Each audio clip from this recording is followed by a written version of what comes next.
ನಮಸ್ಕಾರ ಸ್ನೇಹಿತರೆ, ಅಮ್ಮನಿಗೆ ಸರಿಸಾಟಿ ಯಾರು? ಪ್ರೇರಣಾ ಚಾನೆಲ್ಗೆ ಸ್ವಾಗತ.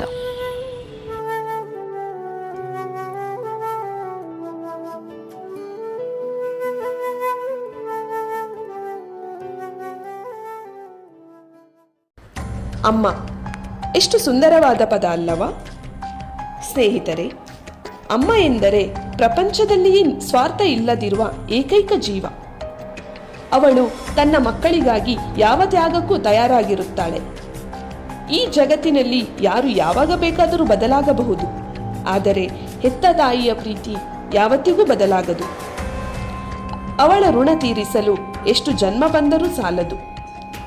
ಒಬ್ಬ ತಾಯಿ ತನ್ನ ಮಕ್ಕಳಿಗೆ ಒಳ್ಳೆ ಬಟ್ಟೆ ಹಾಕಬೇಕು, ಎಲ್ಲರ ಹಾಗೆ ಕಾಣಬೇಕು ಅಂತ ಅಮ್ಮ ಖುಷಿ ಪಡುತ್ತಾಳೆ. ಆದರೆ ಆ ತಾಯಿ ಎಲ್ಲೆಲ್ಲೋ ಹೇಗೇಗೋ ದುಡಿದು ತಂದಿರುತ್ತಾಳೆ. ನಾವು ಇವತ್ತು ಹೋಟೆಲಿಗೆ ಹೋಗುತ್ತೇವೆ. ಅಲ್ಲಿ ಊಟ ಮಾಡಿದ ನಂತರ ತಟ್ಟೆ ತೆಗೆದಿಟ್ಟು ತೊಳೆದು ಬರುತ್ತಾರೆ ಅಲ್ಲವಾ, ಅವರಿಗೆ ದುಡ್ಡು ಕೊಡುತ್ತೇವೆ. ಅದು ನಮ್ಮ ದೊಡ್ಡಸ್ತಿಕೆಗೆ ಅಲ್ಲ, ಅವರ ಮನೆಯಲ್ಲಿ ಮಕ್ಕಳು ಕಾಯುತ್ತಿರುತ್ತಾರೆಂದು.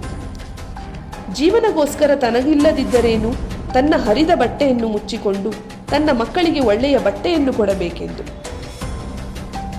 ವರ್ಷಕ್ಕೆ ಚಿನ್ನಾಭರಣ ಮಾಡಿಸಿರುತ್ತಾಳೆ. ತನ್ನ ಮಗಳಿಗೆ 18ರಿಂದ 20 ವರ್ಷ ಆಯಿತು, ಮದುವೆಗೆ ಆದಿತಲ್ಲವೆಂದು. ಎಲ್ಲಾದರೂ ನಾವು ದಾರಿ ತಪ್ಪಿತೆಂದರೆ ತಿದ್ದಿ ಬುದ್ಧಿ ಹೇಳುತ್ತಾಳೆ.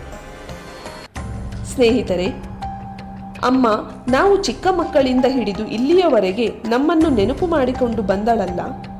ನಾವು ಏನು ಕೊಟ್ಟಿದ್ದೇವೆ ಅಮ್ಮನಿಗೆ? ಆ ಅಮ್ಮನಲ್ಲಿ ಕೇಳಿ. ನಿನಗೆ ತುಂಬ ಚಿನ್ನ ಉಂಟು ಅಲ್ಲವಾ ಅಮ್ಮ? ನನಗೆ ಅಂತ ಕೇಳಿದ್ರೆ, ನಾನು ಇರುವಾಗ ನನಗೆ, ನಾನು ಸತ್ತ ಮೇಲೆ ನಿನಗೆ ಅಲ್ವಾ ಅಂತ ಯೋಚನೆ ಮಾಡಿ, ನನ್ನ ಬದುಕಿನಲ್ಲಿ ಏನು ಸಂಪಾದನೆ ಮಾಡಿದರೂ ನಿನಗೆ ಅಮ್ಮ, ನನಗೆ ಯಾಕೆ? ಇಂಥ ತ್ಯಾಗದೊಂದಿಗೆ ನಿಮಗೆ ಬದುಕು ಕೊಡುವ ಅಮ್ಮನೊಂದಿಗೆ ನಿಮಗೆ ನೆನಪಾಗದೆ ಹೋದರೆ ಅದಕ್ಕಿಂತ ದೊಡ್ಡ ಕೃತಜ್ಞತೆ ಏನಿದೆ? ಮಗಳೇ, ನೆನಪಿಟ್ಟುಕೊಳ್ಳಿ, ನೀವು ಪ್ರಬುದ್ಧರಾಗಿದ್ದೀರಿ. ನಿಮ್ಮ ಮದುವೆ ಮಾಡಿಕೊಡಬೇಕು.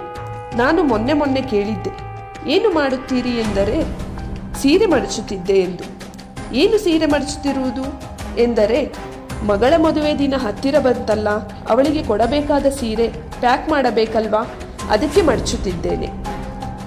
ಒಂದು ಕಡೆ ಮಗಳು ಹೊರಟು ಹೋಗುತ್ತಾಳೆ ಅಂತ ನೋವು, ಇನ್ನೊಂದು ಕಡೆ ಅವಳು ಹೋದ ಮನೆಯಲ್ಲಿ ಚೆನ್ನಾಗಿರಬೇಕೆಂದು ಅವಳು ಬಯಸುತ್ತಾಳಲ್ವಾ. ಈ ಪ್ರೀತಿಗೆ ಬೆಲೆ ಕಟ್ಟಲು ಸಾಧ್ಯವಾ? ಅಥವಾ ಅಂಗಡಿಯಲ್ಲಿ ದುಡ್ಡು ಕೊಟ್ಟು ತರಲು ಸಾಧ್ಯವಾ? ನಿಮ್ಮನ್ನು ಜೀವನ ಪೂರ್ತಿಯಾಗಿ ಮಹಾರಾಣಿಯಾಗಿ ನೋಡಿಕೊಳ್ಳುತ್ತೇನೆ ಅಂತ ಹೇಳುತ್ತಾ ಮಂಗ ಮಾಡುವ ಯಾವ ವ್ಯಕ್ತಿಗಳು ನಿಮ್ಮನ್ನು ನೋಡಿಕೊಳ್ಳುವುದಿಲ್ಲ. ಹಾಗಾಗಿ ಅಮ್ಮನ ತ್ಯಾಗದ ಬಗೆಗೆ ಯಾವತ್ತೂ ಅನುಮಾನ ಬರಬಾರದು. ಇನ್ನೊಂದು ಮಾತು ಸ್ನೇಹಿತರೆ, ಅದು ಏನೆಂದರೆ, ನಿಮಗೆ ಹೋದಲ್ಲಿ ಬಂದಲ್ಲಿ ಗೌರವ ಸಿಗಬೇಕಾದರೆ ಹರಿದ ಬನಿಯನ್ ಹಾಕಿಕೊಂಡು ಯಾರ್ಯಾರದೋ ಅಂಗಳದಲ್ಲಿ ಬೆವರು ಸುರಿಸಿ ದುಡಿದು 10 ರೂಪಾಯಿಯನ್ನು ಕೂಡಿಟ್ಟು ಬಟ್ಟೆ ತಂದುಕೊಟ್ಟ ಅಪ್ಪ ಕಾರಣ ಎಂದು ತಿಳಿದುಕೊಳ್ಳಬೇಕು. ಯಾರ ಮನೆಯ ಬಟ್ಟೆ ತೊಳೆದು, ಯಾರ ಮನೆಯ ಪಾತ್ರೆ ತೊಳೆದು ಅಲ್ಲಿ ಸಿಕ್ಕಿದ್ದನ್ನು ಜೋಡಿಸಿಟ್ಟು ತನ್ನ ಮಗಳಿಗೆ ಇರಲಿ ಅಂತ ತನಗೆ ಇಲ್ಲದೇ ಇದ್ದರೂ ತನ್ನ ಮಗಳಿಗೆ ತೊಡಿಸಿ ಸಂಭ್ರಮಿಸುವ ತಾಯಿ ಕಾರಣ ಅನ್ನೋದು ನಮಗೆ ನೆನಪಿರಬೇಕು. ನಾವು ಚಿಕ್ಕವರಿರುವಾಗ, ಹುಷಾರಿಲ್ಲದಿದ್ದಾಗ ನಮ್ಮ ಅಪ್ಪ ಅಮ್ಮ ಈ ದರಿದ್ರ ಯಾಕಾದರೂ ಹುಟ್ಟಿದ್ದೋ ಎಂದು ನಮ್ಮನ್ನು ಕೊಲ್ಲುತ್ತಿದ್ದರೆ, ಅಥವಾ ಅಮ್ಮ ಎಲ್ಲೋ ಹೊರಟಿರುತ್ತಾಳೆ, ಮೈ ಮೇಲೆ ಮೂತ್ರ ಮಾಡಿದರೆ ಆ ಕಾರಣಕ್ಕೆ ಕೊಲ್ಲುತ್ತಿದ್ದರೆ, ನಾವು ಇವತ್ತು ಇರುತ್ತಲೇ ಇರಲಿಲ್ಲ. ನಮಗೆ ಬದುಕು ಕೊಟ್ಟ ಅಪ್ಪ ಅಮ್ಮನ ನೆನಪು ಮಾಡಿಕೊಳ್ಳಿ. ಅಪ್ಪ ತನಗೆಷ್ಟೇ ನೋವಾದರೂ ಯಾರ ಹತ್ತಿರನೂ ಹೇಳಿಕೊಳ್ಳದೆ ತಮ್ಮ ಮಕ್ಕಳಿಗಾಗಿ ದುಡಿಯುತ್ತಾರೆ. ನಮ್ಮ ಜೀವನದಲ್ಲಿ ತಂದೆ ತಾಯಿ ಇಬ್ಬರೂ ಕೂಡ ಬಹಳ ಮುಖ್ಯ. ನಾವು ಯಾವತ್ತೂ ಅಪ್ಪ ಅಮ್ಮನ ಮನಸ್ಸು ನೋಯಿಸಬಾರದು. ಅವರನ್ನು ಚೆನ್ನಾಗಿ ನೋಡಿಕೊಳ್ಳಬೇಕು, ಅವರನ್ನು ಗೌರವಿಸಬೇಕು.